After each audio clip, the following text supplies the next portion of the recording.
Halo teman-teman, kali ini Abang Pendi akan mengajak Anda untuk berkunjung ke destinasi wisata yang berikut di Turki, yaitu ke Hippodrome Square. Pada episode yang lalu, sebelum episode yang ini, Abang Pendi sudah pernah menampilkan salah satu destinasi menarik yang layak disambangi, yaitu Hagia Sophia, atau orang sering juga menyebutnya dengan Hagia Sophia. Sebuah bangunan legendaris nan megah yang menjadi saksi sejarah peradaban negara tersebut. Hagia Sophia yang awalnya gereja berubah fungsi menjadi museum, kemudian berubah lagi menjadi masjid. Turki sempat menutup perbatasannya karena pandemi COVID-19. Tapi kini sudah dibuka kembali bagi wisatawan dari negara manapun, termasuk Indonesia. Beberapa waktu lalu, Turki sempat dilanda gempa dahsyat yang meluluhlantakkan sebagian wilayahnya. Walaupun demikian, negeri satu ini senantiasa menjadi favorit kunjungan wisatawan setiap tahunnya. Turki yang kini lebih senang disebut dengan Turkiye, terkenal sebagai destinasi menawan yang terletak di dua benua, yaitu benua Eropa dan benua Asia. Inilah yang membuat unik dan juga menguntungkan karena di satu negara tetapi mencakup dataran atau daratan Eropa dan Asia. Negeri ini menjadi menarik untuk dijelajahi karena mampu menyajikan keindahan perpaduan budaya klasik dan modern. Menggunakan bus yang memang sudah disiapkan, kita menuju kota Istanbul, di mana Hippodrome terletak di antara Masjid Biru atau yang dikenal dengan Blue Mosque dan Hagia Sophia. Ini ya, yang sebelah kiri yang paling panjang ya ini. Ini minare Çamlıca. Ini ada 40 lantai dan yang paling atasnya kafe restoran. Ketika kita berada di kota Istanbul, seringkali kita jumpai tram listrik lalu lalang di tengah kota. Jadi teringat juga kita kepada kota Jakarta yang pada zaman Belanda pernah ada tram listrik juga. Dimulai sejak tahun 1930-an.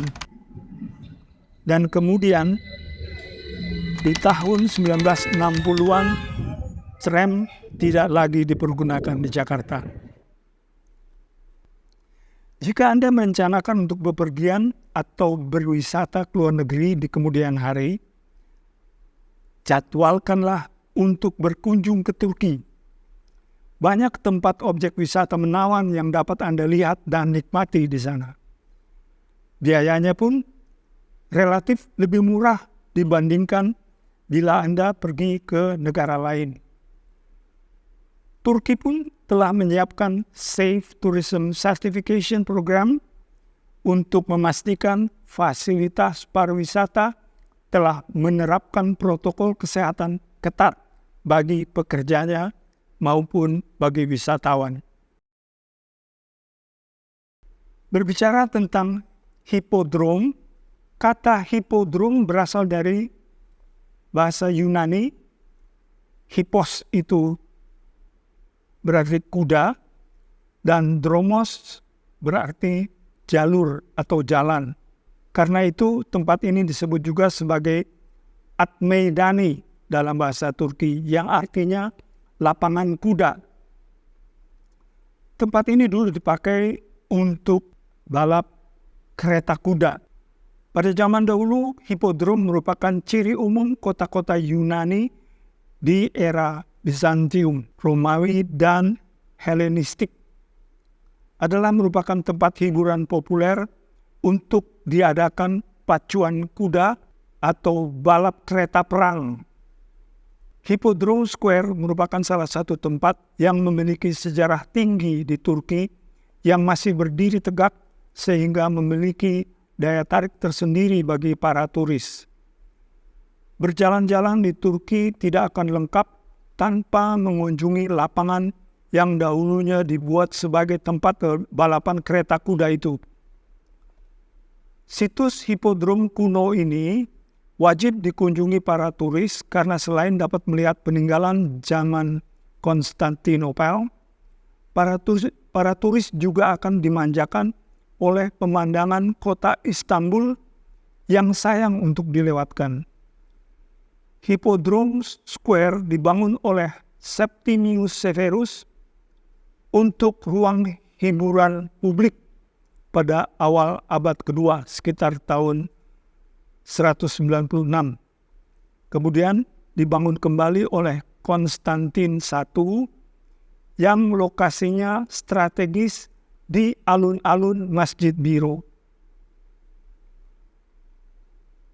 Hippodrome telah menjadi saksi sejarah banyak peristiwa mengagumkan seperti perkelahian gladiator yang terkenal dan juga tempat beberapa kali terjadi kerusuhan dan peristiwa berdarah di masa lalu. Monumen Hippodrome memiliki tinggi 117 meter dengan panjang 480 meter. Memasuki area Hippodrome, kita akan melewati air mancur Jerman yang merupakan pintu masuk ke daerah Hippodrome Square. Air mancur ini merupakan hadiah dari Kaisar Jerman Wilhelm II memperingati ulang tahun kedua kunjungannya di tahun 1900. Jadi ketika dia berkunjung pertama kali itu kira-kira di tahun 1898. Objek menarik di Hippodrome Square sekarang diantaranya ialah obelisk Mesir, serpent atau spiral column, dan Konstantin II obelisk. Hippodrome Square ramai dikunjungi wisatawan karena areanya cukup luas. Ada yang duduk santai memperhatikan ramainya orang yang berlalu lalang, dan mungkin saja mereka membayangkan seperti apa dulunya ketika balap kereta kuda atau pada waktu ada pertarungan gladiator di masa lalu. Ada juga yang hanya berjalan berkeliling sambil mampir berbelanja di kios-kios dan juga untuk mencoba beberapa kuliner khas Turki ataupun belanja souvenirs. Ada juga yang menarik perhatian turis ketika ditawarkan paket berfoto dengan mengenakan pakaian tradisional Turki yang masih menggambarkan peradaban kerajaan di masa lalu.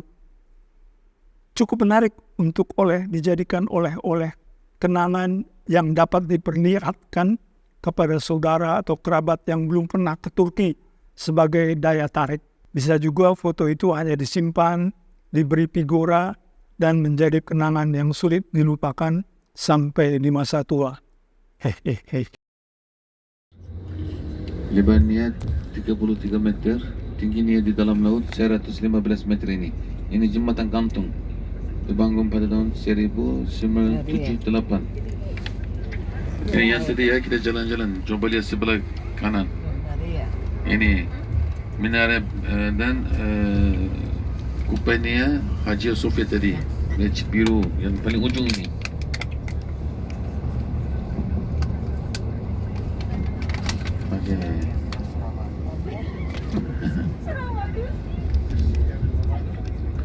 Dan yang di benua Asia sebelah kiri ini masjid baru dibangun oleh Presiden Turki bernama Erdogan. Kapasitasnya 63.000 orang Kan ini juga orang menara seperti Sultan, tapi sekarang tidak bisa Sultan ya. Ini dia menghormati Sultan dan membangun masjid ini. Namanya Çamlıca. Waktu waktu bulan April ada festival tulip di Türkiye. Tulip asli dari Türkiye, bukan Belanda. Yang terkenal di Belanda, tapi asli dari Türkiye. Waktu bulan April, di sana ada bendera Turki ya. Semua tulip terus. Ini di sana ada kebun tulip Çamlıca. Sekarang selesai benua Eropa, mulai benua Asia di dunia ya, peta dunia. Benua Asia mulai dari sini. Sebentar lagi ya, coba lihat. Dari Istanbul, sekarang kita menuju destinasi wisata berikut, yaitu ke Museum Atatürk yang berada di kota Ankara. Ankara adalah ibu kota negara Turki, tempat di mana Museum Atatürk berada itu disebut juga Anıtkabir. Anıtkabir itu secara harfiah berarti makam peringatan. Jadi Anıtkabir itu adalah makam peringatan bagi makam Mustafa Kemal Atatürk, pemimpin perang kemerdekaan Turki dan pendiri serta presiden pertama Republik Turki. Ketika kami berbicara dengan pemandu wisata yang orang asli berasal dari Turki, dia pun sempat mengatakan bahwa Presiden Republik Indonesia juga sangat terkenal, yaitu dia tahu namanya siapa, yaitu Presiden Soekarno. Menurut dia, sebenarnya Presiden Soekarno juga pantas dibuat seperti museum yang ada di Ankara ini, Museum Atatürk, karena Atatürk adalah presiden pertama Turki juga, presiden pertama untuk Republik Turki. Itu yang membuatnya ikut bangga bahwa sepantasnya Presiden Soekarno juga dibuatkan museum seperti yang berada di Ankara. Museum Atatürk dirancang oleh arsitek Profesor Emin Halit Onar dan asisten Profesor Ahmet Orhan Arda. Proposal mereka berdua mengalahkan 48 entry lainnya dari beberapa negara dalam kompetisi yang diadakan oleh pemerintahan Turki pada tahun 1941 untuk membangun makam monumental Atatürk. Area Museum Atatürk sangat luas. Dari data yang kita peroleh, panjang dari area Museum Atatürk ini sekitar 5.735 meter. Itu panjangnya. Sementara lebarnya sepanjang 4.165 meter. Jadi bisa kita bayangkan bahwa area di mana Museum Atatürk ini berada itu sangat luas. Tempat ini sering dipakai juga untuk upacara-upacara kenegaraan sekaligus memperingati kebesaran nama Mustafa Kemal Atatürk, presiden pertama Turki. Di tempat ini banyak tempat yang kita bisa jadikan objek untuk selfie ataupun berfoto-foto karena sangat luasnya. Di sana juga terletak sebuah taman yang dibuat sedemikian rupa juga untuk memperingati Mustafa Kemal Atatürk. Ada taman yang bertuliskan juga Atatürk. Itu tadi tentang Museum Atatürk di kota Ankara, ibu kota Turki. Dari tempat ini kita sekarang meluncur lagi menuju underground city Turki, kota bawah tanah. Situs kota bawah tanah ini ditemukan di Kapadokia, Turki, hingga terkenal di seluruh dunia. Kapadokia juga sebuah tempat yang ramai dikunjungi oleh wisatawan. Di sana tempat kita dapat menikmati pemandangan udara dengan terbang melalui balon udara yang besar. Dan balon udara itu berkeliling di sekitar kota Kapadokia yang pemandangannya sangat indah dilihat dari ketinggian. Berbicara tentang underground city di Turki, situs ini memungkinkan untuk menjadi tempat tinggal orang karena dibangun untuk melindungi penduduk kuno. Salah satu kota bawah tanah Kapadokia paling terkenal adalah Derinkuyu. Namanya Derinkuyu, yang dibangun pada era Bizantium. Kota bawah tanah ini dibuat ketika penduduknya melindungi diri dari kaum Muslim Arab ketika perang Arab dan Bizantium antara tahun 780 sampai 1180. Kota ini terdiri dari banyak lorong dan gua yang digunakan untuk berbagai keperluan. Di dalam lorong ataupun gua di bawah tanah ini, mereka menjalani kehidupan seperti biasa. Situs ini terletak sekitar 60 meter di bawah tanah, yang dapat menampung hingga 20.000 orang, termasuk ternak dan stok makanan. Jadi benar-benar ini adalah kota di bawah tanah. Kota itu memiliki 2 pintu yang ditutup dengan batu besar. Ditutup dengan batu besar karena mereka melindungi diri ketika dalam kondisi berbahaya. Salah satu ruang Derinkuyu yang paling mencolok adalah ruangan besar dengan langit-langit berkubah. Ini diyakini merupakan sekolah agama. Jadi tempat ini dijadikan sekolah agama dengan ruang belajar yang terpisah. Situs kota bawah tanah pada awalnya dibangun oleh orang Frigia antara abad ke-8 hingga ke-7 sebelum Masehi. Kota bawah tanah ini dipakai sebagai tempat pelindungan warganya hingga sekitar abad ke-14 dari ancaman orang Mongolia selama Mongolia menginvasi Asia Timur ketika itu. Bahkan selama abad ke-20, gua memungkinkan digunakan untuk menyelamatkan diri dari penganiayaan yang dilakukan selama era Kekaisaran Ottoman.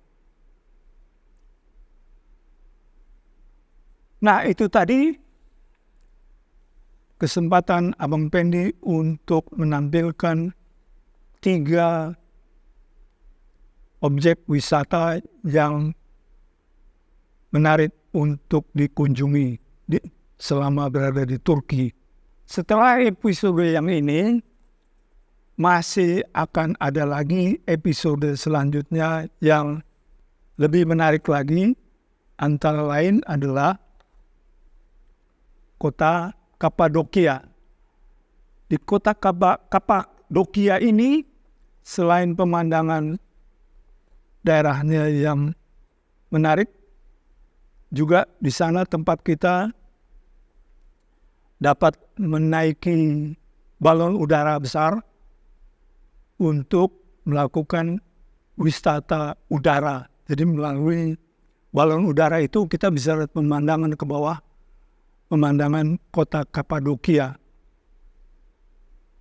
Banyak wisatawan asing yang tertarik untuk menumpang di balon udara itu untuk menikmati pemandangan menawan dari ketinggian.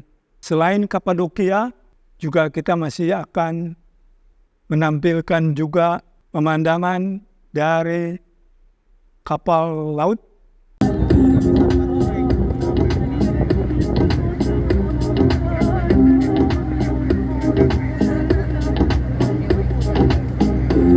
Je vous parle d'un temps que le moi de 20 ans ne peut pas connaître.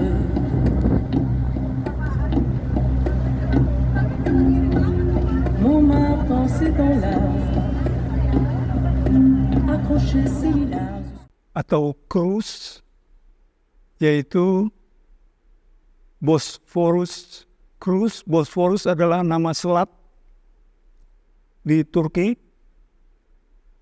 yang membatasi antara benua Eropa dan benua Asia. Itu juga menawan ketika kita menumpangi cruise Bosphorus. Kita bisa melihat pemandangan di sisi Eropa dan di sisi Asia. Selain itu, masih banyak tempat-tempat wisata lainnya yang pada episode mendatang akan kita tampilkan. Nantikan episode selanjutnya kunjungan ke Turki. Sampai jumpa lagi.